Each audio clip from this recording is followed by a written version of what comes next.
Bonsoir à toutes et à tous. Merci de nous rejoindre sur le plateau du 19A pour une nouvelle heure d'information. Au sommaire de votre édition régionale, ce soir, colère et incompréhension dans les écoles d'Aquitaine. Les parents d'élèves se mobilisent contre les fermetures annoncées de classes à la rentrée prochaine. La quasi-totalité des nouveaux postes d'enseignants pour la région sont attribués à la Gironde. La seconde vie du plus vieux greffier français, cœur-poumon, Serge Castilla, a échappé à la mort il y a 25 ans grâce à un donneur anonyme. Une longévité exceptionnelle et inexpliquée pour un greffier. Son témoignage émouvant à suivre. C'est l'une de vos séries télé préférées, Famille d'accueil. 14 ans de succès sur France 3. Nous vous emmènerons dans les coulisses du tournage à Bordeaux, aux côtés du chanteur et comédien Michel Jonasz. Au sommaire de votre édition nationale à 19h30, la disparition de Dominique Baudis, journaliste vedette de la télévision puis homme politique. Il a toujours privilégié sa ville de Toulouse, dont il a été maire pendant 18 ans. L'homme est resté meurtri par la sordide affaire Allègre. Mais avant cela, voici le geste héroïque d'un adolescent à Libourne en Gironde. Il a sauvé un homme poignardé d'un coup de tournevis près du cœur. Sofiane a eu le réflexe de compresser la plaie en attendant l'arrivée de secours. La victime, un pompier volontaire, lui doit la vie. Josiane Bouillet, Ludovic Cagnator. Ça s'est passé ici, vers ces alentours. Un accident matériel entre deux voitures. Mais le ton monte, l'ami d'un des conducteurs s'interpose. Il reçoit un coup de tournevis près du cœur. S'effondre, appelle à l'aide. Plusieurs témoins sont là. Seule Sofiane, 15 ans, réagit. Sous le stress, y en a qui restent bloqués, il y en a qui agissent en 2 secondes. Ça dépend des personnes. Après moi, je sais pas, j'ai réagi en 2 secondes. Voir la personne avec une tache de sang sur le côté comme ça, près du cœur, faut pas laisser la personne agoniser par terre toute seule. Faut aller l'aider, quoi. Qu'est-ce qu'elle peut dire une maman qu'elle allait faire de son fils Mais c'est vrai aussitôt, il tremblait de partout, donc je le voyais, il n'était pas très bien, donc il me l'a rabâché le lendemain. Et là, jusqu'à là, il me dit qu'il a des mal à dormir. Donc je suis fière, tout ce que je peux dire que je suis fière de mon fils, quoi. Touchée au ventricule gauche, la victime opérée à l'hôpital Haut-l'Évêque de Bordeaux se remet de sa blessure. Pompier volontaire, il a guidé les gestes de Sofiane, qui a comprimé la plaie sous les yeux de sa compagne. Il y avait au moins une quinzaine de jeunes. Après, je pense que n'importe lequel se serait dévoué direct. Mais il a été très courageux quand même, parce que c'est pas quelque chose qu'on voit tous les jours, c'est pas beau à voir. Et très courageux. Car la victime a perdu beaucoup de sang. D'abord choquée, Sofiane dit avoir mûri en quelques secondes. Les gendarmes m'ont dit quand ils sont arrivés, tu serais pas là. Quand je suis parti témoigner tout ça, ils m'ont dit que si je serais pas là, il serait sûrement mort. Ça m'a... Genre, t'as sauvé une vie, quoi. Normal, comme ça. L'actualité de ce jeudi, c'est aussi cette plainte déposée dans un lycée, au collège du Paty de Blanquefort, près de Bordeaux, après l'agression d'un professeur. Selon nos informations, l'altercation s'est produite mardi après l'intrusion de parents d'élèves en colère. Une équipe mobile de sécurité a dû être envoyée par le rectorat dans l'établissement où les enseignants ont exercé leur droit de retrait. Les cours ont repris aujourd'hui dans une ambiance calme selon les autorités très discrètes sur cette affaire. Imaginez Ludovic Cagnato. Venons-en aux derniers arbitrages des contours de la carte scolaire. Derrière ce terme administratif, il y a les fermetures et ouvertures de classes à la prochaine rentrée. On connaît désormais la répartition des moyens supplémentaires pour l'académie. La Gironde rafle la quasi-totalité des 125 nouveaux postes d'enseignants. Jean-Pierre Stahl.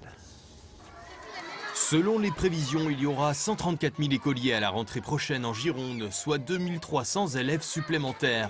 La Gironde se taille la part du lion en gagnant du coup 116 postes de mieux accordés par l'Académie de Bordeaux qui en crée 125 au total. Dans les Landes, l'Académie prévoit 5 ouvertures de classes en septembre contre 15 fermetures, ce malgré 209 élèves supplémentaires. Mais des efforts seront poursuivis pour développer la scolarisation des moins de 3 ans. En Dordogne, une quarantaine d'écoles sont concernées par le projet de carte scolaire. Alors que 16 créations de postes se font par endroits, on en retire autant à d'autres. On restera donc à effectif constant. Dans les Pyrénées-Atlantiques, 17 ouvertures sont prévues contre 19 fermetures et demie au Pays Basque. Dans le Béarn, c'est pire, 13 ouvertures contre 27 fermetures, mais les postes seront redispatchés pour le soutien aux élèves en difficulté. Dans le Lot-et-Garonne, il y aura 67 élèves de plus. On prévoit 8 ouvertures de classe, 10 fermetures. Mais un poste de RASED et un poste et demi bilingue occitan seront créés. Depuis plusieurs jours déjà, les parents d'élèves se mobilisent dans les écoles de la région où une classe est amenée à disparaître. C'est le cas tout particulièrement à Lannes, en Lot-et-Garonne. La fermeture de la dernière classe entraînera la disparition de l'école dans la commune. Benoît-Pierre Morin, Jean-Michel Dagné. Ils veulent sauver leur école, mais aussi le village. Ce matin, les parents d'élèves et les élus de 5 communes occupent la cour de l'école à Lannes. La fermeture de la classe unique annoncée par l'inspection académique provoque la disparition de l'établissement et le transfert des 12 écoliers vers Poudenas. S'il y a des enfants, il y a des jeunes ménages, forcément. Bon, s'il n'y a plus de jeunes ménages, s'il n'y a plus d'enfants, les jeunes ménages, ils vont aller ailleurs. Ils vont aller où il y a de la scolarité. Bon, donc on va devenir un village de vieux. Les parents d'élèves des autres communes sont venus défendre leurs voisins. La suppression du poste d'institutrice à Lannes imposerait à l'enseignante de Poudenas d'instruire une classe à 5 niveaux. On va se retrouver avec des élèves qui vont tous aller à Poudenas et une maîtresse pour 5 sections du CP au CM2, ce qui fait que c'est tout à fait impossible pour travailler correctement. L'attention auprès de chaque enfant sera presque inexistante et donc voilà, on va se retrouver avec des enfants qui n'auront pas suivi le programme scolaire ou alors qu'on sera obligé de rattraper avec un avenir qui sera plus que précaire. En 1990 déjà, l'école a été fermée par l'académie. La commune a alors payé une institutrice pendant 1 an pour faire la classe aux enfants. L'actualité de ce jeudi, c'est aussi l'inauguration officielle de l'A63, désormais baptisée Autoroute des Landes. L'ancienne Nationale 10 gratuite est devenue une 2x3 voies payante. Les automobilistes doivent débourser 7 € entre Sognac et Muret et Saint-Georges-de-Marenne. Une inauguration boycottée aujourd'hui par Henri Emmanuelli, le président socialiste du département, en colère sur la non-gratuité des trajets pour les riverains de l'autoroute. Hasard du calendrier, une autre autoroute était inaugurée aujourd'hui dans les Landes, oui vous avez bien entendu, mais celle-ci est souterraine et réservée au transport du gaz naturel. Près de 60 km de tuyaux géants pour cette autoroute du gaz. Elle sécurise l'approvisionnement en France et en Europe. À Lussagné, Ludivine Tachon, Jean-Yves Poitras. C'est un ouvrage désormais invisible et pourtant hautement stratégique dans le marché européen des approvisionnements en énergie. Girlande est une véritable autoroute du gaz naturel. 58 km entre Lussagné et Capsieux, un gazoduc de 115 millions d'euros par lequel vont transiter jusqu'à 14 milliards de mètres cubes de gaz naturel chaque année. La Commission européenne et la volonté de l'Europe, c'est de faire un grand marché du gaz où le gaz pourrait passer d'un endroit à l'autre de manière très fluide. Et ce projet-là s'inscrit complètement dans cette optique. À raison de 800 mètres par jour, le gazoduc a traversé les Landes, enterré à 1,20 m de la surface du sol. 13 communes traversées et surtout 17 cours d'eau et plusieurs zones très sensibles. Pour limiter les impacts, TIGF a dû faire appel à des techniques bien particulières, comme ici le débardage à l'aide de chevaux. Un chantier référence récompensé par la reconnaissance du ministère de l'Environnement en matière de stratégie pour la biodiversité.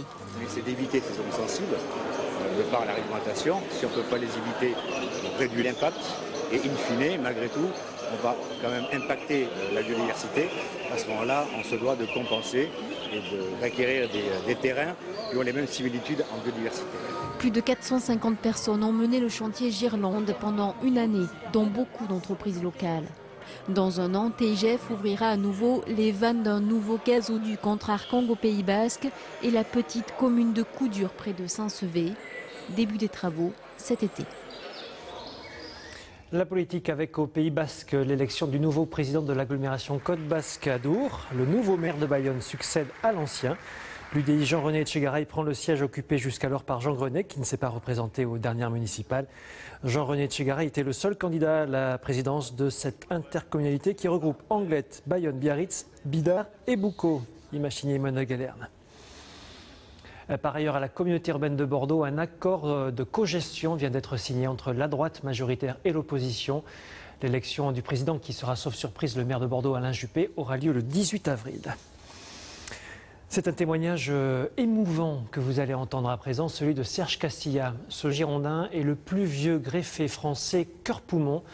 Depuis 25 ans, il vit grâce aux organes d'un donneur anonyme. Même la médecine n'explique pas une telle longévité chez un greffé. Serge, en tout cas, fait tout pour profiter au mieux de sa seconde vie. Patricia Mondon, Thierry Julien. Juillet 89, sur ces photos, Serge a 55 ans. 2 mois avant, l'équipe du professeur Courreau du CHU lui a transplanté un double greffon cœur-poumon. Je lui ai dit, en me faisant greffer, pour combien j'en ai et combien j'ai de chance de m'en sortir. Ah, il m'a dit, mais vous avez une chance sur 2. Malgré 5 comprimés à prendre quotidiennement, cette double greffe ne devait pas être une contrainte. Lui voulait rapidement tester ses limites. Fin juillet, je cause un puits fourré, 4 mois après. Je ne l'ai dit à personne parce que je me serais fait incendier. Non, mais après j'ai marché doucement quand même. J'ai dit maintenant ça tient, mais il faut l'économiser. Alors voilà. Il ne se passe peut-être pas une journée sans que vous ne pensiez que vous êtes greffé, qu'une pensée vous effleure. La vie en plein air sur le bassin d'Arcachon est indispensable à ce chasseur-marcheur. Je pense que la maladie, certains ça les rapproche, d'autres ça les éloigne, mais nous ça nous a rapprochés. Et jusqu'au bout, on tiendra bon. 25 ans de vie grâce à un donneur et à sa famille, Serge pense à eux souvent. Hélas, les gens ne se doutent pas que leur être cher mort, les organes s'en vont avec et pourrissent, alors qu'ils peuvent servir.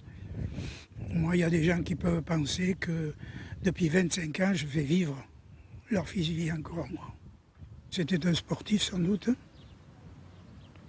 Sans doute, je suis sûr. Et j'en ai hérité. Et je m'efforce de les faire vivre, et bien vivre. Il se l'est totalement approprié, ce greffon.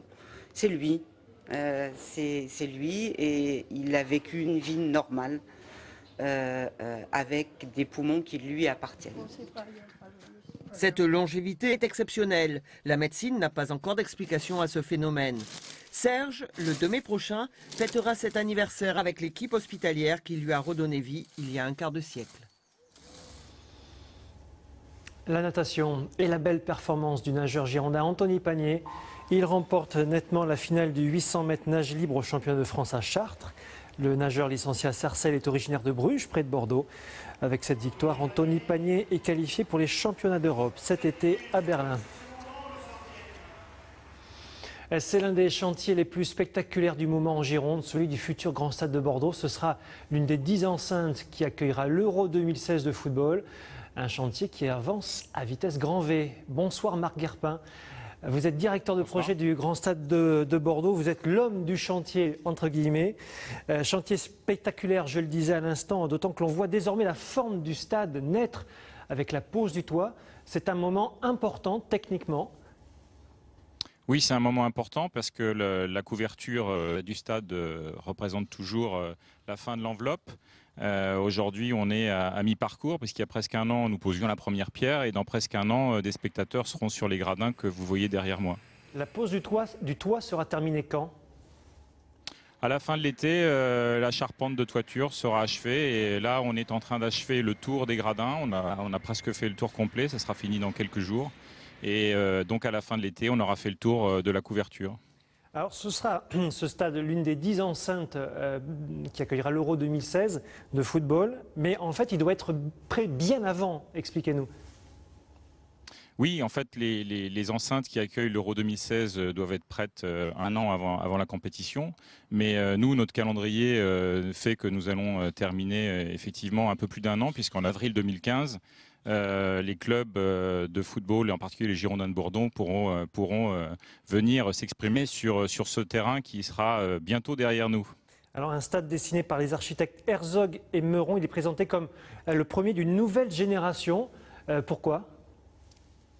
Nouvelle génération déjà, esthétiquement, il va marquer le paysage des stades, parce qu'on a en tête de nombreuses enceintes dans le monde entier qui ont une forme assez ovale. Celui-ci est particulièrement élégant. On le voit déjà se dessiner sur la tribune ouest quand on arrive au stade, le grand élancement des poteaux et de la charpente métallique qui donne toute une finesse.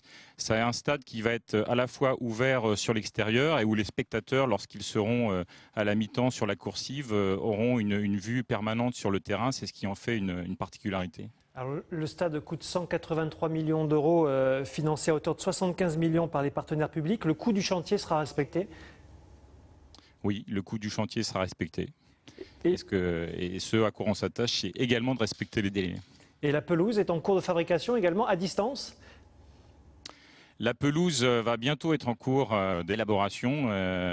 Ça, c'est pour les semaines qui viennent. Et donc, premier match, avril 2015, sauf si tout va bien. Merci beaucoup.